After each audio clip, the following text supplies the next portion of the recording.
episode 20, damn. Forbidden Secrets of Civilizations Past. But honestly, they should have called this episode The House of Zod. And you know why. Kneel for the House of Zod. That was like the best part of the whole episode. But it's your boy Icon with on TCTV, and we're doing episode 20 of that Young G's. Hey, so in this particular episode, Young Zod, like Lore Zod, him, Mantis, and Malifaux, they find they're basically looking for Metron's hideout. So Malifaux, he disguises himself as Orion, and he abstracts the information from Rocket's brain, which is nice to see Rocket actually doing something because she's not really the main focus of her own story arc. So then they end up getting the location to to Metron's secret lair. They go down to his secret lair, but they end up going in his secret lair 3 days prior to like all this happening.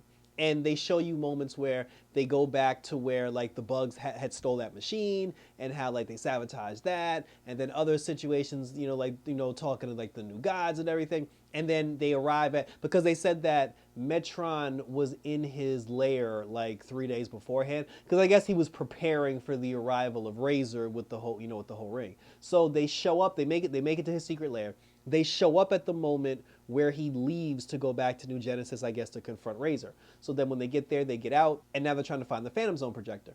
But they get attacked by like this weird like space dust, and they said that it was like the space dust. They said it was like a planet-eating space dust. Metron had basically put there as like a watchdog to keep people from breaking and stealing and shit. So so they so like they're trying to be crafty about it. We get to the moment. They show us the moment where Metron confronted Razor, and they got to a point where they're just like, okay, we know he's about to get into this confrontation, so now's our chance to actually get him, because they were looking through all this stuff and they couldn't find like the Phantom Zone projector. So then we see the moment where Razor punches him back into his own pocket dimension, and then when he goes through the portal and ends up back in his pocket dimension, then that's when Lore Zod, like, he uses like some still beam or whatever to like, knock him off his chair, and then he beams him, like on the floor, and he has his chair sitting there, and he's like, now, new god, you will tell me where the Phantom Projector is. And then of course he's not spilling the beans because he's a new god, and and then like Mantis had even said, he was just like, oh, he's a new god, like, he can wait you out for for eternity. So then he was just like, no, the pain is too much. He was like, I'll tell you where the Phantom Zone projector is. And then after that, like, he tricked him. He's like, oh, kryptonite, bitches. He's like, I've got you. And then after he hit him with the kryptonite, Lord Zod was down. And then he used like his little red mantis dust stuff to try to like, kill them and like zap up their strength. But then at that point, Metron knew what was going on, and he knew what Lore Zod was trying to plan. So then Metron jumped on his chair, went back through the portal to New Genesis. And when he went back to New Genesis, he said to everybody, he was like, listen, come with me if you want the universe to survive, because Lord Zod is trying to bring his daddy back, and like, shit is fucked. So I guess everybody followed him. We'll see what happens with that in the next episode. But then after that, Mantis, he was able to break free from the red dust. He threw Malifaux, and then he threw Lore Zod back into the pod because they were in the time sphere. And then Mantis was able to go back, I guess, 4 days beforehand, because he figured if these are the crates with the symbol of the House of El on it where he keeps his kryptonite, it has to be the same type of crate where he keeps the Phantom Zone projector. And then Mantis was right. He finds the Phantom Zone projector, and now they can get his daddy and everybody out of the Phantom Zone. And now shit is fucked because that's exactly what's probably going to happen in episode 21. And this was very interesting because Metron basically falls back and forth between like both good guy and bad guy, because he's basically a dick, and like he's a selfish prick that likes to do things for his own his own evil purposes. But now that he sees that Lord Zod is actually trying to take over the world, now he wants to band the heroes together to try to save the world. And hopefully Rocket will lead the charge, because she only got one more episode left and she ain't really doing that much. They ended up having a conversation at the table where they're still trying to broker peace, and Orion, he wants Cyborg and he wants Violet. because he said that both of them were infused with new god technology, and he feels that they're better served on on New Genesis. But then Rocket was like, no. She's like, they deserve to be with their family. There was even a moment where one of the new gods had came into the room to say hi to Rocket and hi to Forager and to give his condolences about Superboy, and then everybody was giving their condolences about Superboy, feeling bad for Superboy, and this was before obviously before Metron came in. So even the Green Lantern, the one that looks like a duck, I forgot, like the one that looks like a bird, I forgot his name. He said that Krypton was in his sector, and he actually knew, like Jor-El, and then he even knew Zor-El, which is his brother. And at this point, that's when I said to myself, this is like the 5th time the name Zor-El has come up. Because we know about the L family, but if you watch Supergirl, you know who the Zor-El family is. And I don't think it's a coincidence that the name Zor-El keeps popping up. They're not just saying that to like drop a hint that that's his brother and we're fully aware of, Clark's dad's brother or whatever. I think Supergirl is coming to this show soon because they keep name dropping Zor-El. But anyway, so then, so then after that, it takes us back to the Phantom Zone and Superboy. Superboy, he's still with Zod and his mind is still a little like wonky. He still has the girl with him. Zod brings Superboy back to his camp, and that's when everybody fought for the House of Zod. And then he told him, he was like, listen, he was like, you and your little ghost friend, y'all can either, continue to wander the Phantom Zone, or you can stay here and you can kneel for the House of Zod.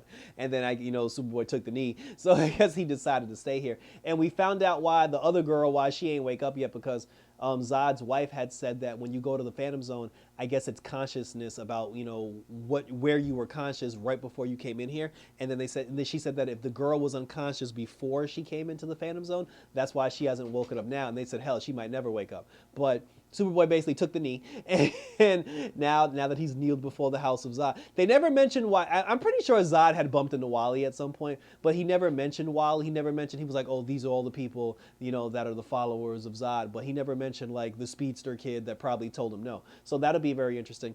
And then, but then nothing really came of that. It was basically, and even Superboy, he started having like memory flashes of like because somebody had said the F word, family, and then Superboy started having like flashbacks of like his Young Justice family. So I don't know, is he taking the knee on purpose or did he get his memory back? That's a very interesting question. But now that Mantis has the Phantom Zone projector, he's basically about to open the portal. And like I said, once he opens the portal, not only is Zod coming out of the portal, but Kid Flash is coming out of the portal, Superboy coming out of the portal, and because of that, like the Legion of Superheroes will be saved because once Superboy comes out the portal and once General Zod comes out early and not in the 31st century, then the Legion of Superheroes would have protected their timeline and put everything back on track. And that's why Superboy would be the person who inspires them to begin with, because he's the one that helped take down Lord Zod, like General Zod. So that was pretty interesting. And then finally, like Gar had his therapy session with Black Canary, and he basically blames himself for every character's death on the entire show, and he's ready for help. So Beast Boy is basically like he's trying to get his life back on track, and that's cool. I mean, like I said, I was pretty down on the whole Beast Boy story. Like honestly, this whole thing about him with his internal depression over Connor's death and everybody else's death on the planet, like honestly, this has gone on kind of way too long for me. But at least he's making strides now, and hopefully by the season finale, he'll be perfectly okay, because out of all the people's deaths he's mourned, 2 of them are actually going to come back in the season finale. And that sucks about reading the Doom Patrol. Like I actually wish the Doom Patrol would come back. So anyway, so like I said, we'll see what happens in that regard, and thank you for tuning in. So this was a quick episode. Like the storylines weren't really that big, and again, I'm really waiting for Rocket to do something more significant, but Young Justice is still the ish, and this is still my show. So one more episode to go in the Rocket storyline, and so that'll be 21. So I guess if Nightwing storyline is going to get 4, maybe 5. No, because they always get 26 episodes, so Nightwing storyline is probably going to be 5 episodes, or they're going to use the final episode to bring all the storylines together to make one big storyline. But anyway, it's definitely cool. So share your thoughts down below. Hit me up on Twitter. Let me know what you think about the fact that General Zod is about to come out of the Phantom Zone. Do you agree with me? Do you think Wally's on his way out? Because like I said before, he's the same as everyone else in the Phantom Zone. And is it just me, or does it seem like General Zod's wife is the one one that actually like runs this coalition and it's not really like General Zod himself? Listen, but share your thoughts down below and we'll talk about it. Hit me up on Twitter and or Instagram. Thank you to everybody that watched my previous Young Justice reviews because I definitely appreciate the support. So check out my Superman and Lois reviews, my Naomi reviews, you know, check out the Flash reviews when they come up, and some Moon Knight, and we'll see where we can go. We can keep this Young Justice DC universe train going until the end of time. So thank you for tuning in, guys. So until next week, as we conclude the Rocket portion of the story arc, don't forget to kneel before the House of Zod. And until then, about this bitch.